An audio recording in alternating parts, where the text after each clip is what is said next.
join the Marni On The Move podcast and our Sub 5 series from the U.S. Olympic Marathon Trials, where we will be interviewing brand founders, athletes, and more. Get ready for an action-packed series of conversations.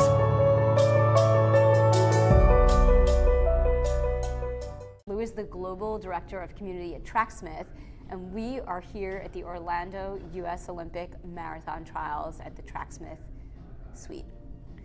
Great to meet you, Lou. Great to meet you as well. Thanks for having me on. Yeah, this is super cool. I'm very excited. So you're running this weekend. Yes, That's amazing. Yeah, I'm excited. It's my, it'll be my third marathon trial, so I feel like a veteran now as opposed to a first timer, which is nice. And so, like, when did you know you wanted to compete to go to the marathon and be in the trials? Like, when did that journey start for you with running? I was a distance runner in college, so there were people around me that were competing at trials, so it seemed like maybe it could be something for me someday. And then really in like 2014, 2015, when I started training for longer distances, it seemed like it would be possible. And I was out of school, so I needed a goal and something to shoot for. And that's when I qualified for my first trials, and I've been a marathoner ever since. And what do you love about running? Oh, I think for me, working in community, I don't know, I grew up running, and I ran in high school and I ran in college, and there was always like an emphasis on competition and times. And when I came out of college, I was so burnt out from that, and I'd really kind of like fallen out of love with the sport. But now, like, getting to work at Tracksmith and being like our head of community, I really love like the fact that running is something that brings people together. And you can just draw joy from like so many different parts of the sport, whether it's your own accomplishments or like the people around you. Like, it's all relative, and whether you're competing at like the Olympic trials or you're running your first 5K, right, you can take so much joy out of the sport. So that's what I really love about it, and then sharing that with other people. And what are you looking forward to on Saturday on the course? Like, are there like, you obviously have done like race recon and all of that, so what are you kind of looking forward to? The nice thing about trials is that it's a looped course. So a lot of marathons are point to point or like a big giant loop, but the nice thing about this course and the last couple that I've done, it's 3 8-mile loops, so I'll get to see all my friends and family like 4 or 5 times, and that is very helpful in a marathon when you're going through your dark moments and your lulls, to see your partner or your parents or whoever it may be cheering for you, and it kind of lifts you up. And I think that's going to be my thing that I'm looking forward to the most, is just getting out and competing, but then also being able to hopefully share some of that experience with my friends and family. So what's the strategy for a loop course? Like, do you negative split? Do you I don't know. Yeah, what's the strategy? Yeah, no, I mean, that's a good question. I think the strategy for like how you approach the race doesn't change too much if it's a loop or not a loop. It's, I think, mentally nice where like you can kind of like break the race up a little bit easier, where it's like, okay, like I'm going to hold back until that last lap and then really start to push a little bit. But I think for me in general on Saturday, like, I live in Boston, it's cold up there. It's obviously going to be warm. So I know I'm in really good shape, so I'm trying to trust my fitness, focus on, my race plan, not anyone else's race plan, and just try to run my race. And I know if I'm patient and I am really controlled, I'll be able to finish strong and have a good second half. And that's kind of my strategy for this weekend. Like, what's your time goal? It's so hard to put a time goal. My PR is 2:14. Okay. I've had a really good training block. I think if like everything was perfect, like flat course, perfect weather, I could run 2:10 or 2:11. I think like 5-minute miles feel very within reach right now.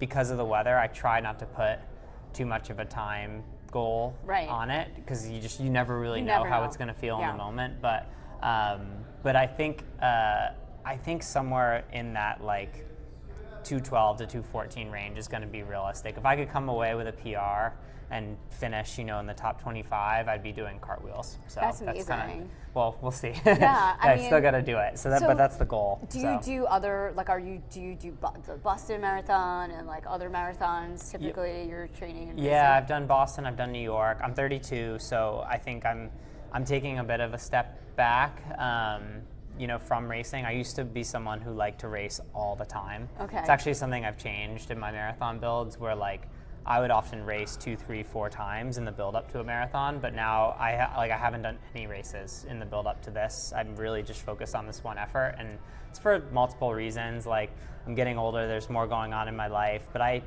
just really want to put the focus and the emphasis on this one really important race. So after this, I plan on taking a nice long break and spending time with my fiance and focusing on work.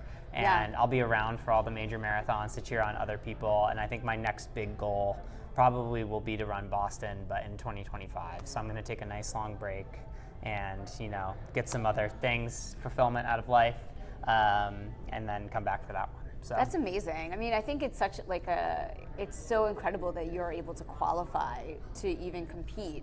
And Tracksmith has, I think we maybe mentioned this earlier, 20% of athletes are Tracksmith, and 50% are women. And I mean, this is all also part of the program that you spearheaded with Tracksmith, the amateur support program. Yeah. So talk to me a little bit about that, and talk to me a little bit. Yeah, I mean, so I was at trials in 2016, a total amateur athlete. It was right before I started at Tracksmith, and I had no idea what I was getting into. I was, just out of college, and I remember being in LA, and it was such an overwhelming experience. Yeah. I didn't have any teammates around me. I didn't have any support.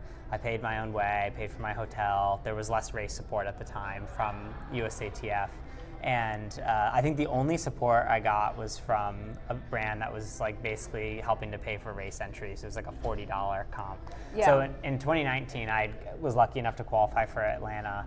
But independently from that, I just remember kind of looking at the scope of things in American marathoning and seeing that there really isn't a lot of support out there for those middle tier athletes. There's a lot of support at the top if you're top 1% professional runner, but for people that had my shared experience where you're pretty good, you've been competing at the highest level for a very long time, but you haven't quite reached that pinnacle.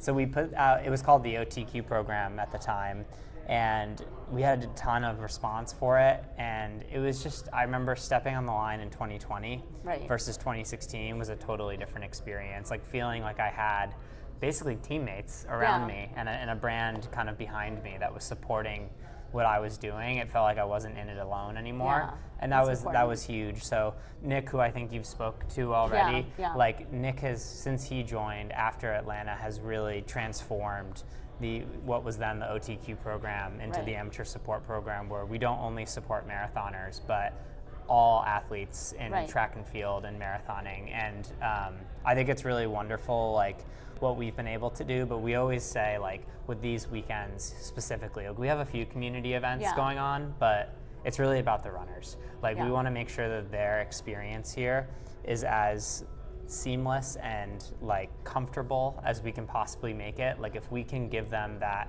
professional runner level of experience, even just for a few days, it's going to make them so much more relaxed on race day. And so that if that is their first trials and they're nervous, they can look around, see other runners wearing Tracksmith, feel some comfort in that, have a place to go, have a place to talk to people, and hopefully go out and run their best. And that's kind of what it's all about. Yeah, so. Well, I mean, you have such an amazing setup with the massage tables and sign making and all of the athlete bags and the merch and everything. So yeah, we're getting good at it. It's it's funny, the first time you do it, you have no idea if it's going to be good. You do your best, but we're a startup, we're a small brand. You have to figure everything out. And now we've done this a few times, and we're getting better at it. And Wellness in Motion, who provides the massage and physical therapy, they're with us for everything that we do. So we're starting to develop these connections and relationships and this way of doing things, so that it makes it easier for us, but it also makes the athlete experience better, which is great. So that's awesome. When you started at Tracksmith right after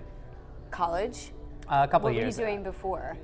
So I actually went into PR for a year and a half or so when I graduated. I worked at a really small boutique PR firm, was account coordinator, so I did, wrote press releases, managed social media accounts, stuff like that. But it was for compounding pharmacies, so it was I wouldn't call it my passion. Yeah.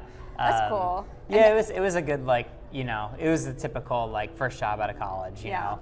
But I found this kind of goes back to like rediscovering the joy of running. I was missing running. I wasn't running much at the time, and my roommate and I both decided that we missed it and we wanted to take a job at a local running shop. So we just took a job selling shoes at Heartbreak Hill Running Company, which is a really well-known.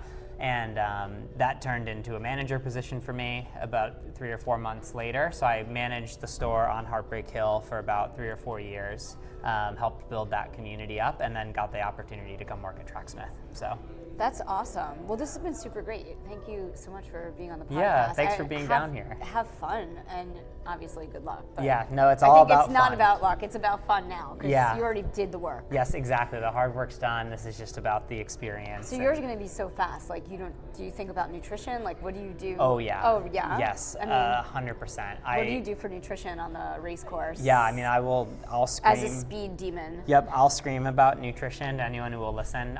Talk about it. When I came out of school, again, like, I just didn't think I needed to fuel because I never fueled in college, Right. Like we were running 5Ks and 10Ks. Right. And I pretty much like cramped or blew up in every single marathon that I did. And I'm now, like, knock on wood, 3 for my last 3. I take 4 to 5 Morton gels, so roughly every 30 minutes or so. Okay. And I alternate with regular and caffeinated. And that was never an issue for me, taking gels, but the biggest game changer for me, especially in hot weather races, if you're somebody that cramps or has muscle tightness and you just can't explain it, is electrolytes. I basically have learned the more electrolytes that I can get into my body over the course of 26 miles, the better. So I take bottles of Scratch. I'll drink Gatorade that's on the course. Really whatever I have access to. You don't run with a handheld water bottle? I don't, but I will absolutely, we're lucky enough to get bottles. You have bottles. I will absolutely grab a bottle and carry it for a mile, maybe even 2, especially when it's going to be like this. Yeah. So like later in the race, mile 15, if it's starting to feel hot, I'll grab a bottle and I'll carry it for a mile, 2 miles, however long I feel like I want to have access to those fluids. Because it is absolutely imperative to, for me personally, with muscle cramping and making sure. And that's not going to work for everyone, obviously. Right. No, everyone's different. It's so interesting. Like, I don't have I don't sweat a lot, and I also don't have high electrolyte loss. That's so good. I can get by. But my sister, we did this race together, she has super high electrolyte loss and sweats a lot, and she came through the finish line and passed out. I had to take her to the medical tent because everyone is so different, and it's really especially as somebody who's competing at this level, you have to be so dialed. And it's 2024 now. You can again, for people that are listening, you can go and get sweat tests really easily now.